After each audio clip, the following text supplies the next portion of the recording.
Welcome back, Internet. Alpha Hamster here, back with Chapter 8.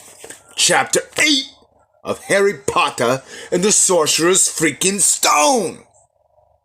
You down, savvy? Anyway, Chapter 8 is The Potions Master. There, look. Where? Next to the tall kid with the red hair, wearing the glasses. Did you see his face? Did you see his scar? Whispers followed Harry from the moment he left his dormitory the next day. People lining up outside classrooms stood on tiptoe to get a look at him, or doubled back to pass him in the corridors, again staring. Harry wished they wouldn't, because he was trying to concentrate on finding his way to class. There were 142 staircases at Hogwarts, wide, sweeping ones, narrow, rickety ones, some that led somewhere different on a Friday, some with a vanishing step halfway up that you had to remember the jump. And then there were doors that wouldn't open unless you asked politely or tickled them in exactly the right place, and doors that weren't really doors at all, but solid walls just pretending. It was also very hard to remember where anything was because it all seemed to move around a lot. The people in the portraits kept going to visit each other, and Harry was sure the coats of armor could walk. The ghosts didn't help either. It was always a nasty shock when one of them glided suddenly through a door you were trying to open.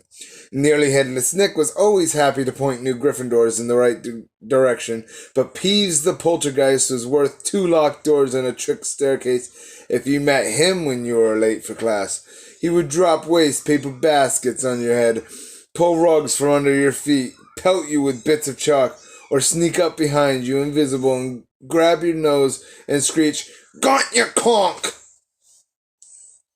Even worse than Peeves, if that was possible, was the caretaker, Argus Filch. Harry and Ron managed to get on the wrong side of him on their very first morning. Filch found them trying to force their way through a door that unluckily turned out to be the entrance to the out-of-bounds corridor on the 3rd floor. He wouldn't believe they were lost, was sure they were trying to break into it on purpose, and was threatening to lock them in the dungeons when they were rescued by Professor Quirrell, who was passing. Filch owned a cat named Mrs. Norris, a scrawny, dust-colored creature with bulging lamp-like eyes just like Filch's. She patrolled the corridors alone. Break a rule in front of her, put just one toe out of line, and she'd whisk off for Filch, who'd appear wheezing 2 seconds later. Filch knew the secret passageways of the school better than anyone, except perhaps the Weasley twins. It could pop up as suddenly as any of the ghosts. The students all hated him, and it was the dearest ambition of many to give Mrs. Norris a good kick. And then, once you managed to find them, there were the classes themselves. There was a lot more to magic, as Harry quickly found out, than waving your wand and saying a few funny words. They had to study the night skies through their telescopes every Wednesday at midnight, and learn the names of different stars and the movements of the planets. 3 times a week they went out to the greenhouses behind the castle to study herbology, with a dumpy little witch called Professor Sprout, where they learned how to take care of all the strange plants and fungi and found out what they were used for. Easily the most boring class was History of Magic, which was the only one taught by a ghost. Professor Binns had been very old indeed when he had fallen asleep in front of the staff room fire and got up next morning to teach, leaving his body behind him. Binns droned on while they scribbled down names and dates and got Emmerich the Evil and Uric the Oddball mixed up. Professor Flitwick, the charms teacher, was a tiny little wizard who had to stand on a pile of books to see over his desk. At the start of their very first class, he took the roll call, and when he reached Harry's name, he gave an excited squeak and toppled out of sight. Professor McGonagall was again different. Harry had been quite right to think she wasn't a teacher to cross. Strict and clever, she gave them a talking to the moment they sat down in her first class. Transfiguration is some of the most complex and dangerous magic you will learn at Hogwarts, she said. Anyone messing around in my class will leave and not come back. You have been warned. Then she changed her then she changed her desk into a pig and back again. They were all very impressed and couldn't wait to get started, but soon realized they weren't going to be changing the furniture into animals for a long time. After taking a lot of complicated notes, they were each given a match and started trying to turn it into a needle. By the end of the lesson, only Hermione Granger had made any difference to her match. Professor McGonagall showed the class how it had gone all silver and pointy, and gave Hermione a rare smile. The class everyone had really been looking forward to was Defense Against the Dark Arts, but Quirrell's lesson turned out to be a bit of a joke. His classroom smelled strongly of garlic, which everyone said was to ward off a vampire he'd met in Romania and was afraid would be coming back to get him one of these days. His turban, he told them, had been given to him by an African prince as a thank you for getting rid of a troublesome zombie. But they weren't sure they believed this story. For one thing, when Seamus Finnegan asked eagerly to hear how Quirrell had fought off the zombie, Quirrell went pink and started talking about the weather. For another, they had noticed that a funny smell hung around the turban, and the Weasley twins insisted that it was stuffed full of garlic as well, so that Quirrell was protected wherever he went. Harry was very relieved to find out that he wasn't miles behind everyone else. Lots of people had come from Muggle families and, like him, hadn't had any idea that they were witches and wizards. There was so much to learn that even people like Ron didn't have much of a head start. Friday was an important day for Harry and Ron. They finally managed to find their way down to the Great Hall for breakfast without getting lost once. "What have we got today?" Harry asked Ron as he poured sugar over his porridge. "Double potions with the Slytherins," said Ron. "Snape's head of Slytherin House. They say he always favors them. We'll be able to see if it's true." "Wish McGonagall favored us," said Harry. Professor McGonagall was head of Gryffindor House, but it hadn't stopped her from giving them a huge pile of homework the day before. Just then, the mail arrived. Harry had gotten used to this by now, but it had given him a bit of a shock on the first morning when about 100 owls had suddenly streamed into the Great Hall during breakfast, circling the tables until they saw their owners and dropping letters and packages onto their laps. Hedwig hadn't brought Harry anything so far. She sometimes flew in to nibble his ear and have a bit of toast before going off to sleep in the owlery with the other school owls. This morning, however, she fluttered down between the marmalade and the sugar bowl and dropped a note onto Harry's plate. Harry tore it open at once. It said, in a very untidy scrawl, "Dear Harry, I know you get Friday afternoons off, so would you like to come and have a cup of tea with me around 3? I want to hear all about your first week. Send us an answer back with Hedwig. Hagrid." Harry borrowed Ron's quill and scribbled, "Yes, please, see you later," on the back of the note, then sent Hedwig off again. My apologies.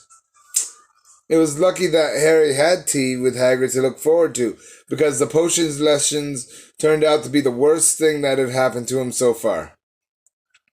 At the start of term banquet, Harry had gotten the idea that Professor Snape disliked him. By the end of the first potion lesson, he knew he'd been wrong. Snape didn't dislike Harry. He hated him.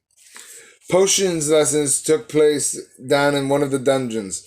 It was colder here than up in the main castle, and would have been quite creepy enough without the pickled animals floating in glass jars all around the wall. Snape, like Flickwood, started the class by taking the roll call. And, like Flitwick, he paused at Harry's name. "Ah, yes," he said softly. "Harry Potter, our new celebrity." Draco Malfoy and his friends Crabbe and Goyle sniggered behind their hands. Snape finished calling the names and looked up at the class. His eyes were black like Hagrid's, but they had none of Hagrid's warmth. They were cold and empty and made you think of dark tunnels. You are here to learn the subtle science and exact art of potion making, he began. He spoke in barely more than a whisper, but they caught every word. Like Professor McGonagall, Snape had the gift of keeping a class quiet without effort. As there is little foolish wand waving here, many of you will hardly believe this is magic. I don't expect you will really understand the beauty of the softly simmering cauldron with its shimmering fumes, the delicate powder of liquids that creep through human veins, bewitching the mind and ensnaring the senses. I can teach you how to bottle fame, brew glory, even stopper death. If you aren't as big a bunch of dunderheads as I usually have to teach. More silence followed this little speech. Ron and Harry exchanged looks with raised eyebrows. Hermione Granger was on the edge of her seat and looked desperate to start proving that she wasn't a dunderhead. Potter, said Snape suddenly. What would I get if I added powdered root of asphodel to an infusion of wormwood? Powdered root of what to an infusion of what? Harry glanced at Ron, who looked stumped as he was. Hermione's hand had shot into the air. I don't know, sir, said Harry. Snape's lips curled into a sneer. Tut, tut. Fame clearly isn't everything. He ignored Hermione's hand.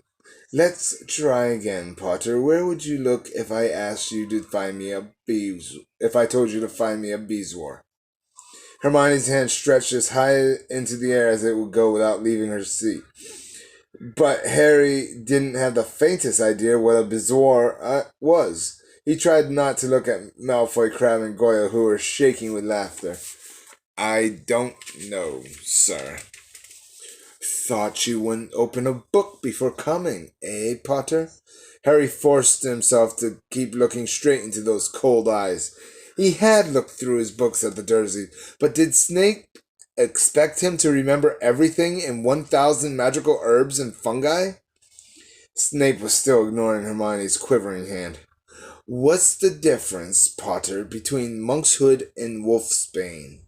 At this, Hermione stood up, her hands stretching toward the dungeon ceiling. I don't know, said Harry quietly. I think Hermione does, though. Why don't you try her? A few people laughed. Harry caught Seamus's eye, and Seamus winked. Snape, however, was not pleased. Sit down, he snapped at Hermione. For your information, Potter, asphodel and wormwood make a sleeping potion so powerful it is known as the draught of the living dead. A beeswar is a stone taken from the stomach of a goat, and it will save you from most poisons. As for monkshood and wolfsbane, they are the same plant, which also goes by the name of aconite. Well, why aren't you all copying this down?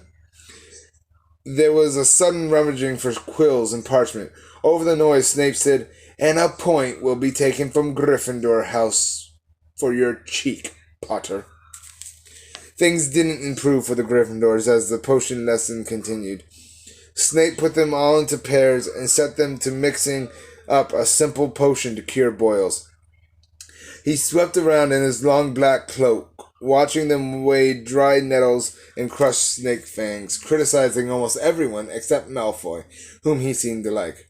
He was just telling everyone to look at the perfect way Malfoy had stewed his horned slugs when clouds of acid green smoke and a loud hissing filled the dungeon. Neville had somehow managed to melt Seamus's cauldron into a twisted blob, and their potion was seeping across the floor, burning holes in people's shoes. Within seconds, the whole class was standing on their stools, while Neville, who had been drenched in the potion when the cauldron had collapsed, moaned in pain as angry red boils sprang up all over his arms and legs. "Idiot boy!" snarled Snape, clearing the spilled potion away with one wave of his wand. I suppose you added the porcupine quills before taking the cauldron off the fire. Neville whimpered as boils started popping up all over his nose. Take him to the hospital wings, Snape spat at Seamus. Then he rounded on Harry and Ron, who had been working next to Neville. You, Potter! Why didn't you tell him not to add the quills? Thought he'd make you look good if he got it wrong, did you? That's another point you've lost for Gryffindor. This was so unfair that Harry opened his mouth to argue, but Ron kicked him behind their cauldron. Don't push it, he muttered. I've heard Snape can turn very nasty. As they climbed the steps out of the dungeon an hour later, Harry's mind was racing and his spirits were low. He'd lost 2 points for Gryffindor in his very first week. Why did Snape hate him so much? Cheer up, said Ron. Snape's always taking points off Fred and George. Can I come and meet Hagrid with you? At 5 to 3, they left the castle and made their way across the grounds. Hagrid lived in a small wooden house on the edge of the Forbidden Forest. A crossbow and a pair of galoshes were outside the front door. When Harry knocked, they heard a frantic scrabbling from inside and several booming barks. Then Hagrid's voice rang out, saying, Back, Fang! Back! Hagrid's big hairy face appeared in the crack as he pulled the door open. Hang on, he said. Back, Fang! He let them in, struggling to keep hold on the collar of an enormous black boarhound. There was only one room inside. Hams and pheasants were hanging from the ceiling. A copper kettle was boiling on the open fire, and in the corner stood a massive bed with a patchwork quilt over it.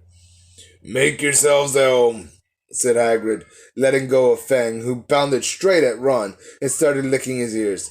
Like Hagrid, Fang was clearly not as fierce as he looked. This is Ron, Harry told Hagrid, who was pouring boiling water into a large teapot and putting rock cakes onto a plate. Another Weasley, eh? Said Hagrid, glancing at Ron's freckles. I spent half me life chasing your twin brothers away from the forest. The rock cakes were shapeless lumps with raisins that almost broke their teeth, but Harry and Ron pretended to be enjoying them as they told Hagrid all about their first lesson.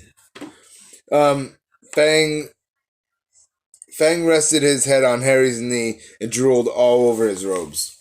Harry were delighted to hear Hagrid call Filch that old git. And as for his cat, Mrs. Norris, I'd like to introduce her to Fang sometime. Do you know, every time I go up to the school, she follows me everywhere. Can't get rid of her. Filch puts her up to it. Harry told Hagrid about Snape's lesson. Hagrid, like Ron, told Harry not to worry about it, that Snape hardly liked any of the students. But he really seemed to hate me. Rubbish, said Hagrid. Why should he? Yet Harry couldn't help thinking that Hagrid didn't quite meet his eyes when he said that. How's your brother Charlie? Hagrid asked Ron. I liked him a lot. Great with animals. Harry wondered if Hagrid had changed the subject on purpose. While Ron told Hagrid all about Charlie's work with dragons, Harry picked up a piece of paper that was lying on the table under the tea cozy. It was a cutting from the Daily Prophet. Gringotts break-in latest. Investigations continue into the break-in at Gringotts on 31 July, widely believed to be the work of dark witches or wizards unknown. Gringotts goblins today insisted that nothing had been taken. The vault that was searched had in fact been emptied that same day. But we're not telling you what was in there, so keep your noses out if you know what's good for you, said a Gringotts spokesgoblin this afternoon. Harry remembered Ron telling him on the train that someone had tried to rob Gringotts, but Ron hadn't mentioned the date. Hagrid, said Harry, that Gringotts break-in happened on my birthday. It might have been happening while we were there. There was no doubt about it. Hagrid definitely didn't meet Harry's eyes this time. He grunted and offered him another rock cake. Harry read the story again. The vault that was searched had in fact been emptied earlier that same day. Hagrid had emptied Vault 713, if you could call it emptying, taking out that grubby little package. Had that been what the thieves were looking for? As Harry and Ron walked back to the castle for dinner, their pockets weighed down with rock cakes they'd been too polite to refuse, Harry thought that none of the lessons he'd had so far had given him so as much to think about as tea with Hagrid. Had Hagrid collected that package just in time? Where was it now? And did Hagrid know something about Snape that he didn't want to tell Harry? And that is the end of Chapter 8, The Potions Master. Oh, there it is. Remember, if you enjoy my content, be sure to like, subscribe, turn on notifications, comment down below, and share my videos with your friends, family, anyone that you think will like it. And also give me ideas of more books to read. As I've already said, I'm going to do the entire Harry Potter series. And as good as time as any to say it, I have 2 of these books. At some point, I'm going to be putting together a giveaway where someone will get this book, either signed or not. I don't really know if you want me signing my name in it or not. But I will let you guys know when the giveaway is, and see you guys next time. Love you. Bye.